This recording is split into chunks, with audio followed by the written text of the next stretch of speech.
Grande es este misterio de la piedad.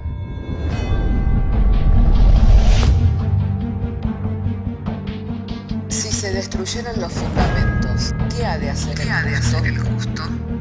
Porque con un solo sacrificio hizo perfecto para siempre a los santificados. Justificados por la fe, tenemos paz para con Dios. Juntamente con Él nos resucitó y nos hizo sentar en los lugares celestiales con Cristo Jesús.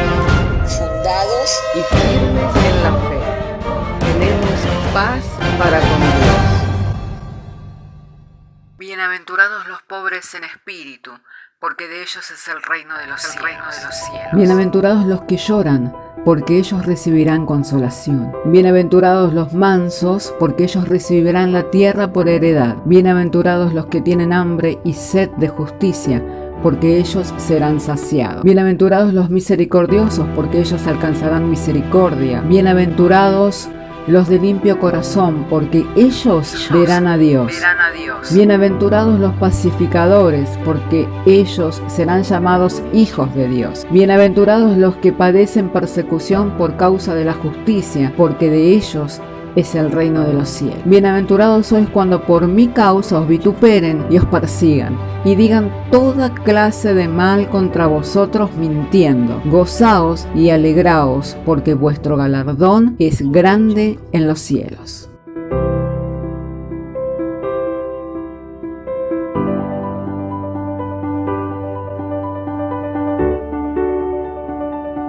De modo que si tiene su Biblia, le invito a que abra conmigo su Biblia en Primera de Pedro, capítulo 1, verso 18, diciendo el Señor mediante su santa y divina palabra. Capítulo 1, verso 18.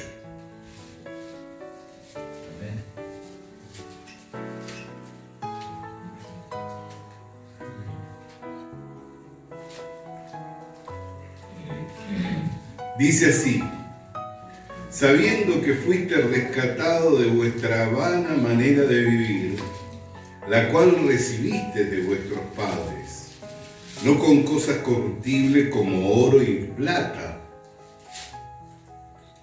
sino con la sangre preciosa de Cristo, como de un cordero sin mancha y sin contaminación, ya destinado desde antes de la fundación del mundo, pero manifestado en los postreros tiempos por amor de vosotros, y mediante el cual creéis en Dios, quien le resucitó de los muertos y le ha dado gloria, para que vuestra fe y esperanza sean en Dios, habiendo purificado vuestras almas por la obediencia a la verdad mediante el Espíritu, para el amor fraternal no fingido. Amaos unos a otros con entrañablemente de corazón puro, siendo renacidos no de simiente corruptible, sino de incorruptible, por la palabra de Dios que vive y permanece para siempre. Porque toda carne es como hierba, y toda la gloria del hombre como flor de la hierba. La hierba se seca y la flor se cae, mas la palabra del Señor permanece para siempre. Y esta es la palabra que por el Evangelio os ha sido anunciado. Hasta aquí damos la lectura en el nombre del Señor Jesús. Oremos. Amado Dios y Padre, queremos agradecerte el que nos has convocado en uno para suministrarnos tu santa y divina palabra, mediante la cual vamos recibiendo el entendimiento de cuál sea tu buena voluntad para nosotros.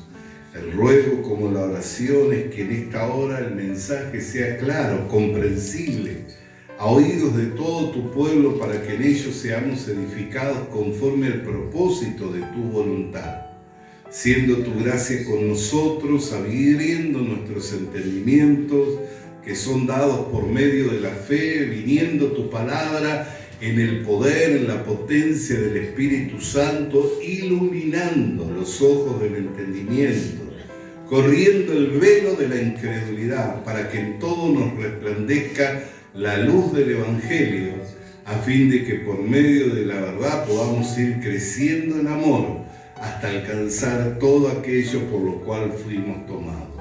En lo cual te damos gracias en el nombre de Jesús. Amén. Amén. Bendito sea el nombre del Señor Jesús.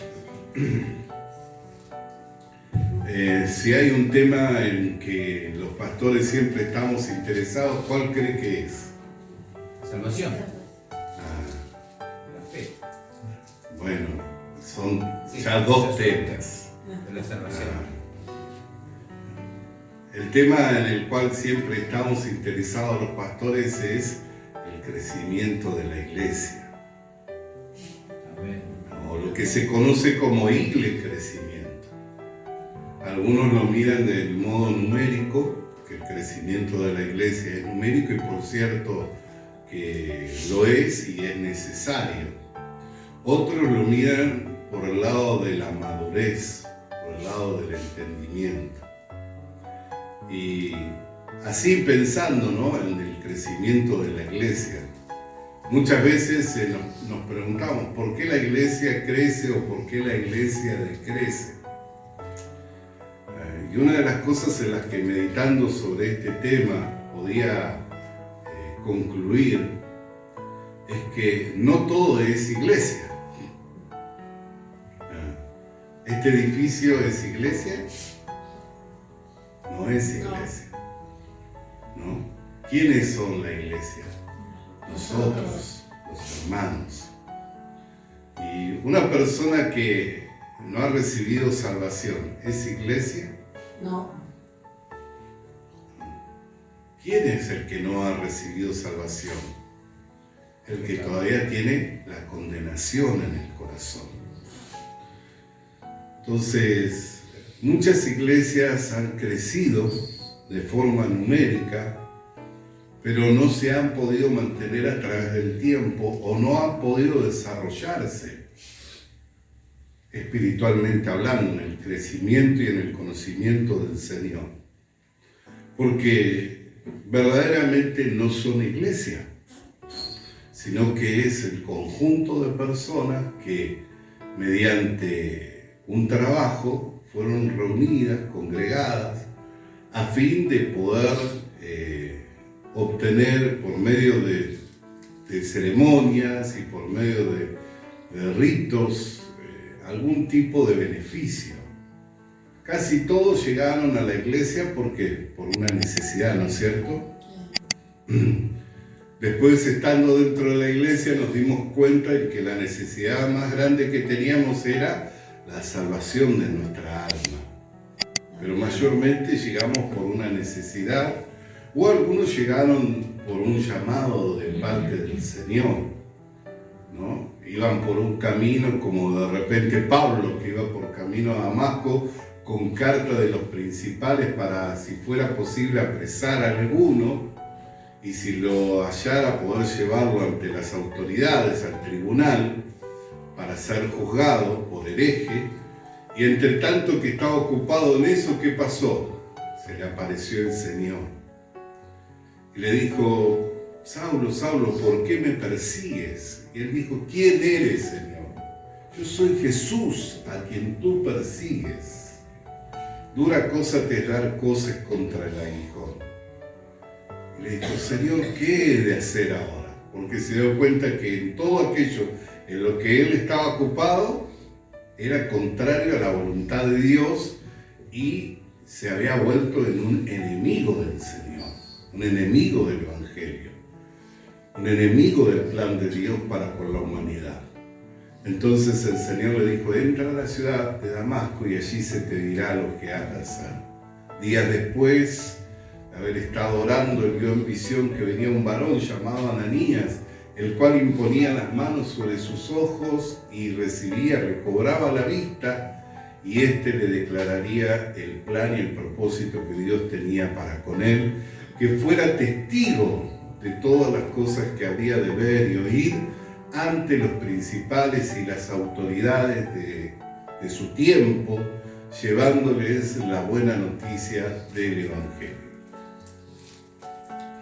Entonces, a veces hay quienes se encuentran ocupados en diferentes tareas y aún esas tareas hasta pueden ser contrarias, ¿no? Yo me acuerdo el testimonio que contaba el pastor Gualberto. Algunos tuvimos la oportunidad de conocerle, de compartir con él, otros tal vez no, pero era un hombre que salió de la macumba, que había sido homosexual y brujo, ¿no? Y él llegó a la iglesia por medio del trabajo que estábamos haciendo. Él llegó a conocerle al Señor y a dedicar su vida a servir al Señor. Y él nos contaba que en una de las sesiones donde se incorporaban los espíritus, uno de los espíritus que había incorporado una May de santo le dijo, literalmente le dice, tú no eres de aquí, tú le perteneces al Señor Jesucristo. Y él estaba allí en una sesión de Umbanda, incorporando y haciendo los rituales que eran propios de esa actividad. Pero el Espíritu le había dicho que no era de ahí. Y al tiempo él llega a la iglesia, conoce el Evangelio y parte de la fe del Señor, habiendo servido a Dios y dejando un testimonio entre quienes le conocimos. Entonces hay algunos que llegan por necesidad, otros por un llamado del Señor. Lo cierto es que Jesús dijo, nadie viene a mí si no le es dado por el Padre. Y el que a mí viene, yo no le echo fuera. Amén. No me escogiste vosotros a mí, sino que yo os he escogido a vosotros y os he puesto para que vayáis y llevéis fruto y vuestro fruto permanezca. Entonces, aunque por una necesidad, aunque por una invitación, o aunque haciendo lo que es contrario a la voluntad de Dios y que aún lo ofende a Dios o se declara uno enemigo acérrimo de Dios, podemos estar llegando a los caminos del Señor, no por elección propia, aunque pensamos que por elección propia, sino porque Dios tiene un plan y un propósito con cada uno de nosotros. Amén. Por eso la Escritura nos habla acerca de destinado a nosotros, que no fuimos rescatados con oro, con plata, con oro ni con plata, ni con piedra preciosa de la vana manera de vivir que recibimos de nuestros padres, sino con la preciosa sangre como de un cordero sin mancha y sin contaminación, destinado desde antes de la fundación del mundo para ser manifestado en los postreros tiempos por amor a vosotros. Amén.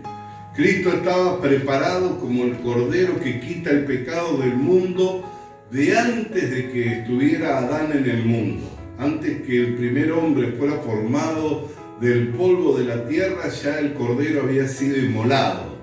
Había sido preparado para que por medio de él recibiéramos la purificación de nuestros pecados. Amén. Recibiéramos por medio de él la purificación de nuestros pecados. Entonces, ¿quiénes son los que verdaderamente venimos a ser iglesia? Aquellos que fuimos predestinados por Dios para ser conformados a la misma imagen del Señor Jesucristo. Que así como el Señor Jesucristo es, nosotros también seamos. Y esto no lo recibimos de nuestros padres, o sea que no es una herencia terrenal, ni es algo innato en nosotros, o es algo que estuviera en nosotros como para que de ello pudiéramos jactarnos, sino que esto lo recibimos de Dios, quien nos llamó y nos hizo renacer mediante el agua y el Espíritu. Amén. Como le dijo el Señor Jesucristo a Nicodemo, si no naces de nuevo, no verás el reino de Dios. Nicodemo, no entendiendo, dijo, ¿podré acaso, siendo un hombre viejo, volver al vientre de mi madre? Y Jesús le dijo, si no naces del agua y del Espíritu, espíritu, no entrarás en el reino de Dios. Así que iglesias son todos aquellos que hemos tenido un nuevo nacimiento. Y ese nuevo nacimiento no se dio ni por voluntad de carne, ni de sangre, ni de varón alguno, sino que se dio por la voluntad de Dios. Y ese nuevo nacimiento se da mediante el agua, que tipifica la palabra de Dios, por la cual nosotros somos purificados y también hemos renacido para esta esperanza viva, y mediante el Espíritu de Dios. Y pasamos a ser una nueva creación. Pasamos a ser una nueva criatura. ¿Me va acompañando? Por eso dice la Escritura en el verso 23 del capítulo 1 del apóstol Pedro, de su primera carta, siendo renacidos, no de simiente corruptible, sino de incorruptible, por la palabra de Dios que vive y permanece para siempre. Porque toda carne es como hierba, y toda gloria del hombre como la flor de la hierba. La hierba se seca, la flor se cae, mas la palabra del Señor permanece para siempre. ¿Por qué nosotros hemos tenido un nuevo nacimiento o hemos tenido que nacer de nuevo para entrar al reino de Dios? Porque toda carne es como hierba, y toda gloria del hombre como la flor de la hierba. La hierba se seca, la flor se marchita, ¿y a dónde es arrojada? Al fuego. No sirve para nada. ¿Amén? Amén. Entonces, como toda carne y toda gloria del hombre es como la hierba y la flor de la hierba, la carne y la sangre no pueden heredar el reino de Dios. Por eso es que nos es necesario el nuevo nacimiento para poder entrar al reino de Dios. ¿Cómo renacemos? La Biblia nos lo explica. Nos dice que renacemos por la palabra de Dios que es viva y que permanece para siempre.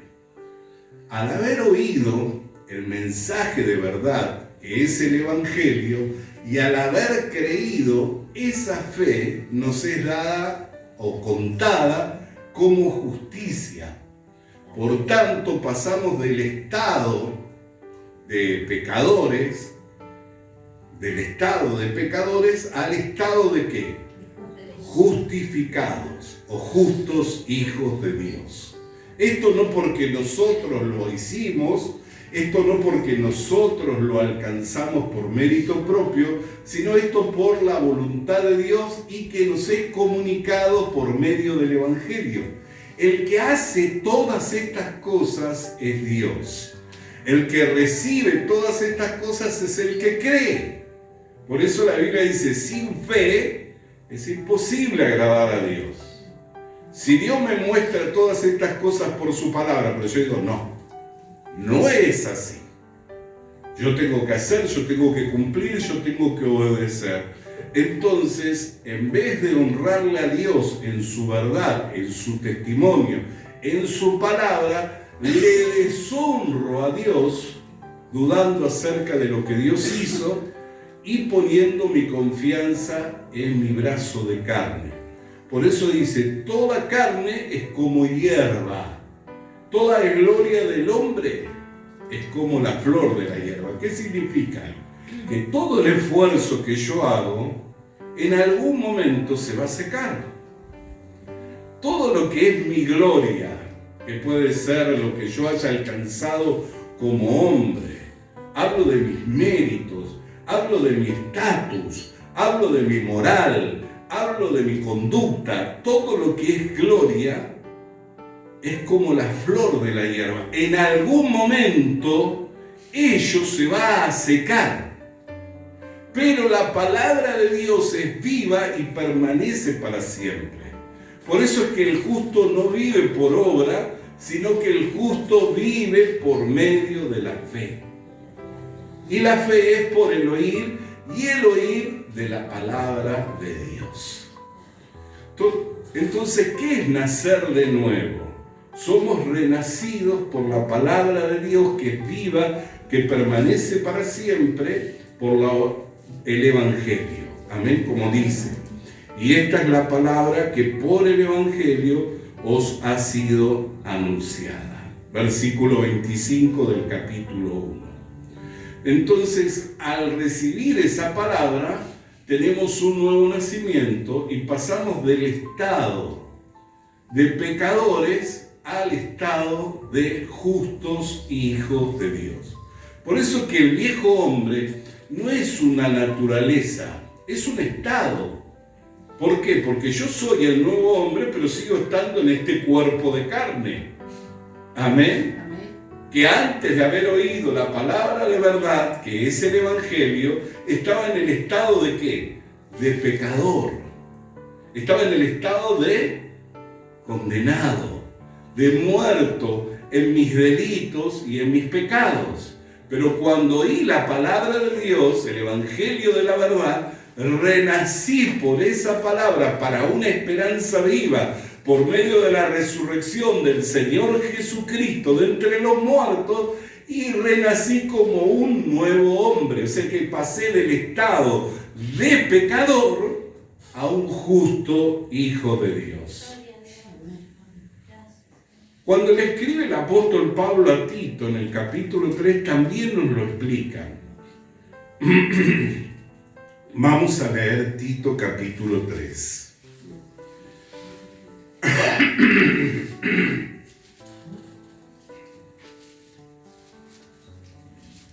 Versículo 3. Tito capítulo 3, versículo 3.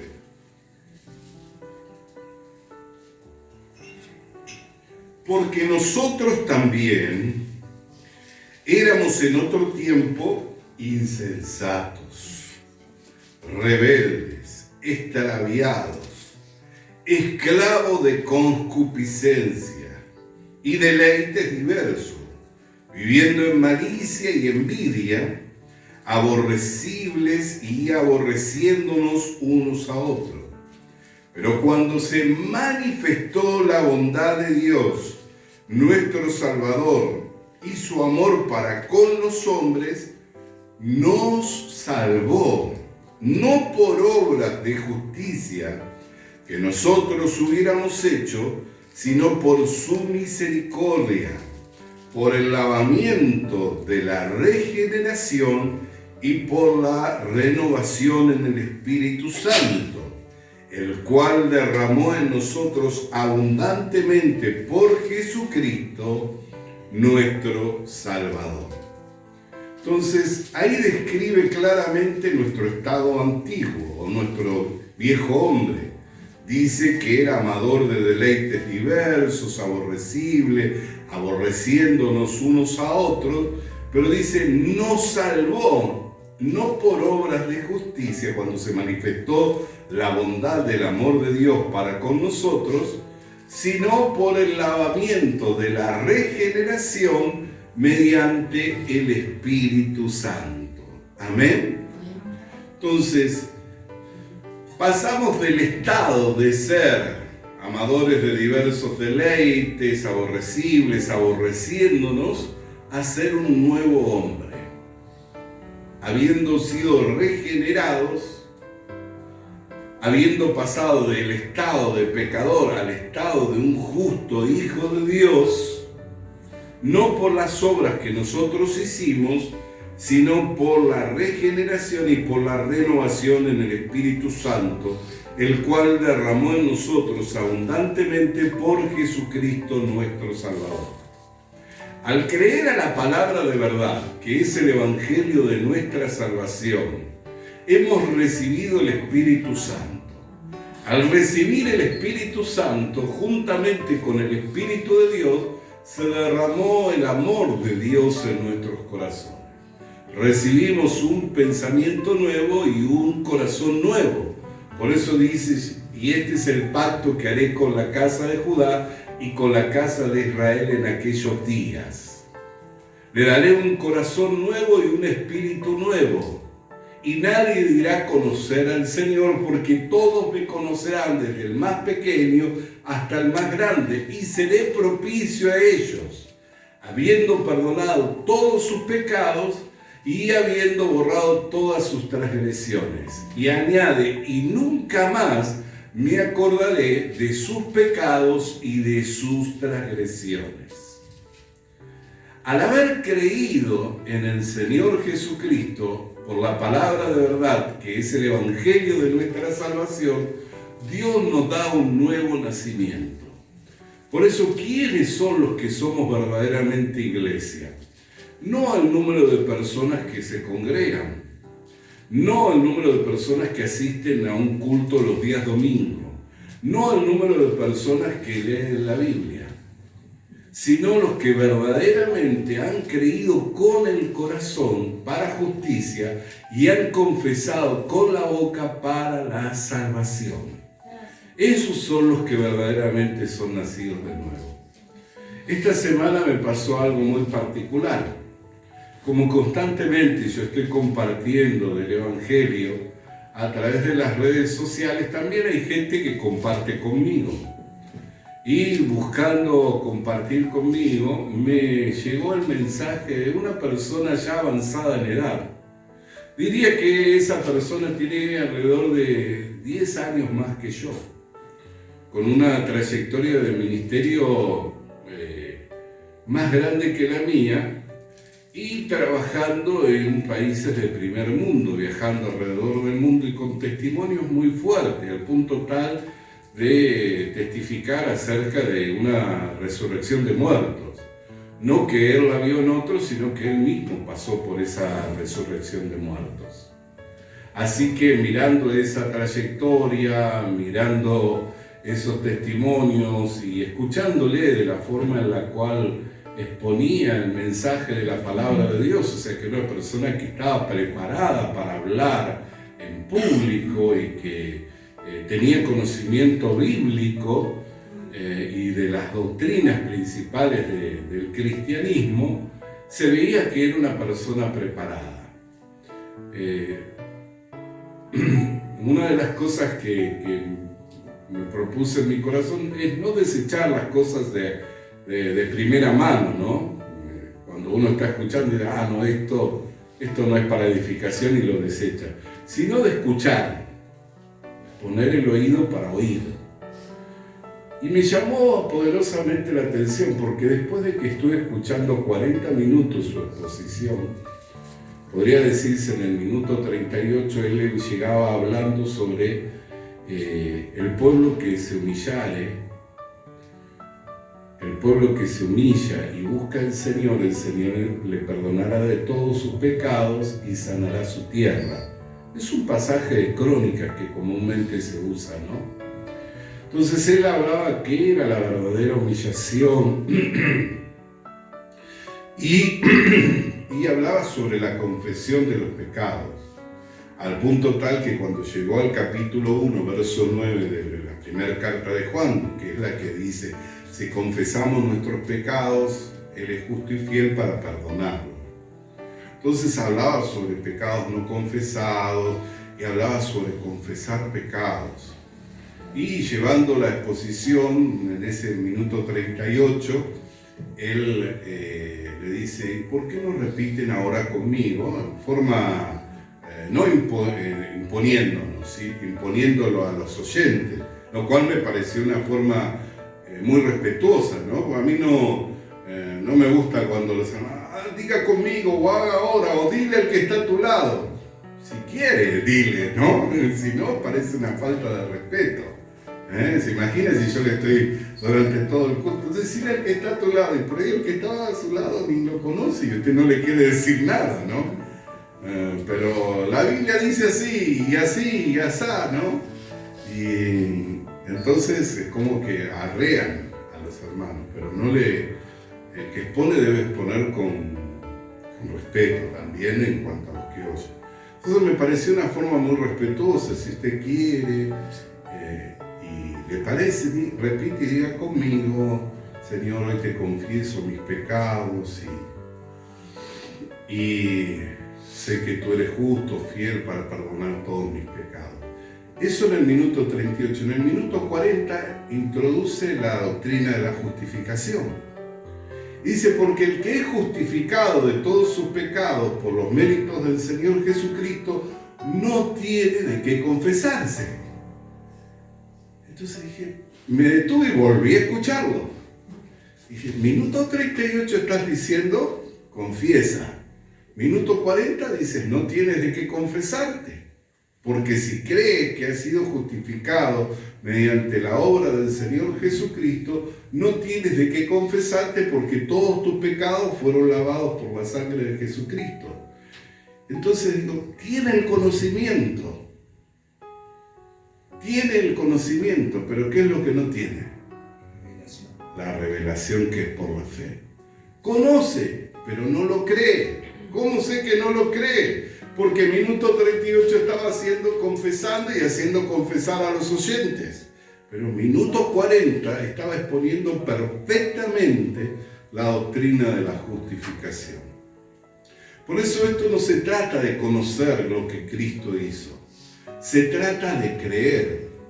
Por eso la Escritura es clara y nos dice, en el Evangelio, la justicia de Dios se revela por fe y para fe. Como está escrito, el justo por la fe vivirá.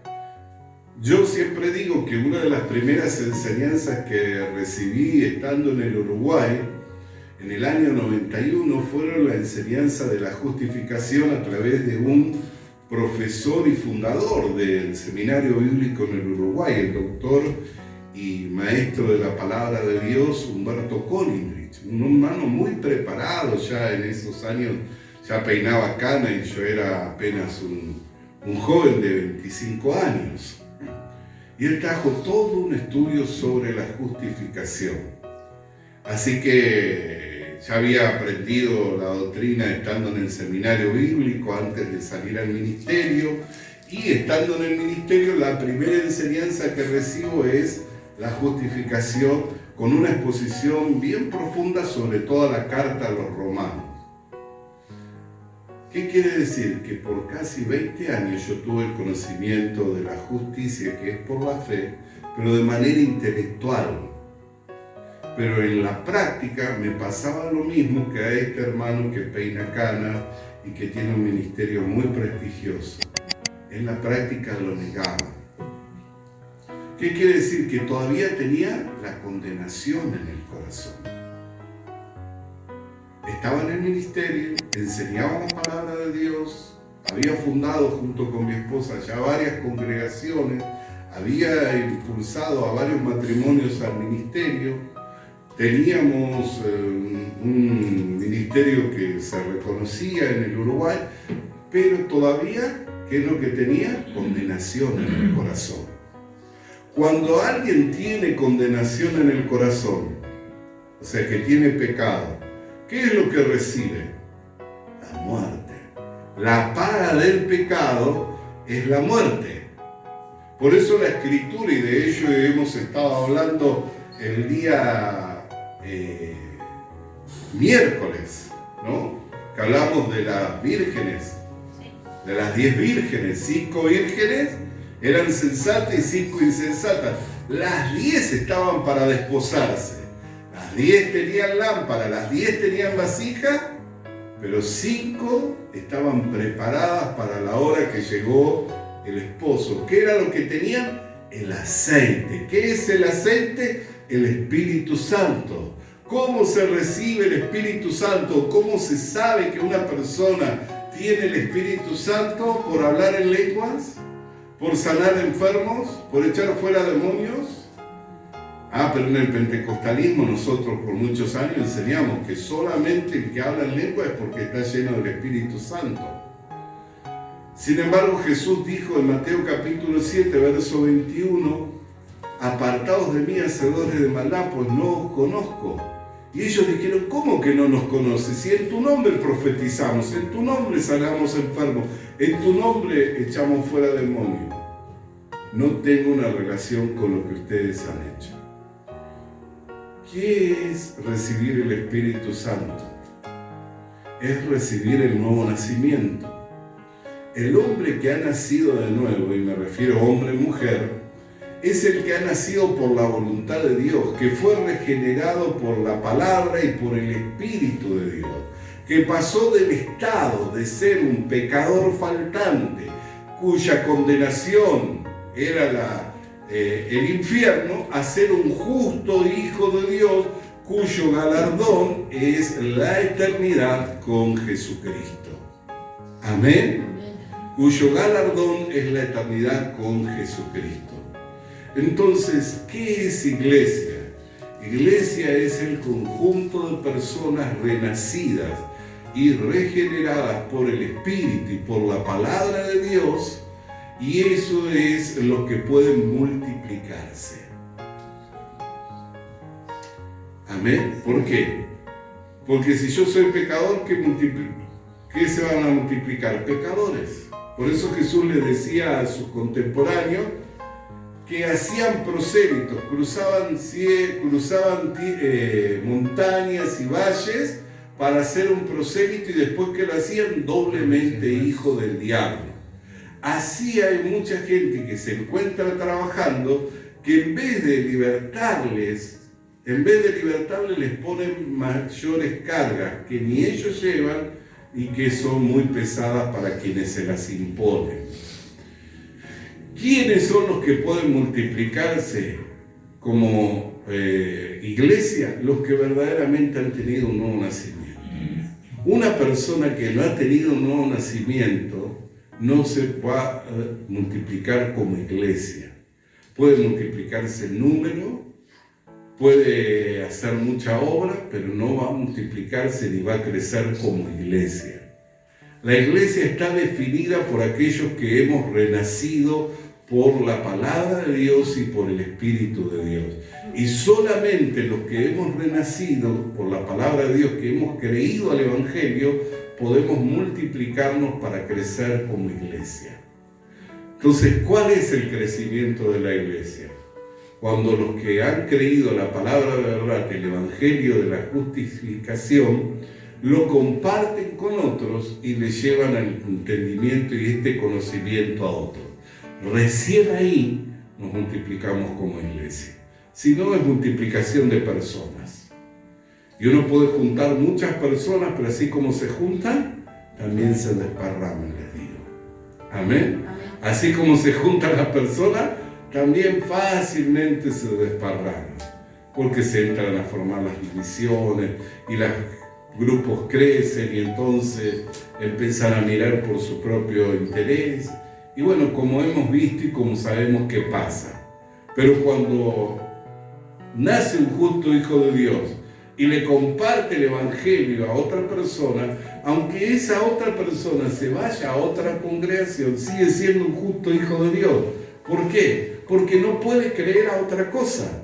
Es más, cuando escucha otra cosa que no es conforme a la verdad del Evangelio, cuando escucha otra cosa que no es verdad, conforme a la verdad del Evangelio, ¿qué le pasa? No la recibe la palabra. ¿Amén? Amén. Hasta aquí entonces vamos a estar compartiendo de la palabra del Señor en esta mañana, dándole gracias a Dios por su palabra y que podamos todos primeramente tener la seguridad de que no somos salvos por obras, sino somos salvos mediante la regeneración a través del Espíritu Santo, por la palabra de Dios que vive y que permanece para siempre. Y si hemos sido salvos, habiendo creído al Evangelio de la verdad, entonces tenemos la capacidad de multiplicarnos como iglesia. ¿Por qué? Porque de lo que yo recibí es de lo que puedo dar. Amén. Entonces, si mis ojos fueron abiertos para ver, mis oídos fueron abiertos para entender, entonces de lo que yo recibí voy a poder compartir con otro, y si le comparto la verdad lo va a hacer libre. Amén. La verdad lo va a hacer libre. Oremos al Señor. Padre, te damos gracias por tu palabra, cual viniera en esta mañana mediante el poder y la potencia del Espíritu Santo, iluminándonos los ojos de nuestro entendimiento, trayéndonos la comprensión en cuanto al valor, Señor, de lo que es ser salvo, haber sido rescatados de una vana manera de vivir, no con oro, ni con plata, ni con piedra preciosa, como Señor, sino con la sangre como de un cordero inmolado, que ha sido preparado desde antes de la fundación del mundo, destinada por amor a nosotros, para salvarnos de esta vana manera de vivir, trasladándonos al reino de Dios y su justicia. Por lo que te damos gracias en el nombre de Jesús. Amén y amén. Muchas gracias, hermanos, en esta mañana. Le damos un fuerte aplauso al Señor, agradecidos a Dios en este día que nos ha reunido en uno para compartir, para recibir el mensaje de la palabra de Dios. Y ahora le invito para que juntos alabemos el nombre del Señor. Amén. Amén. Visita nuestras redes sociales. Visita nuestras redes sociales. Suscríbete activando la campanita. Suscríbete activando la campanita. Comparte con nosotros el mensaje de la palabra de Dios. Comparte con nosotros el mensaje de la palabra de Dios.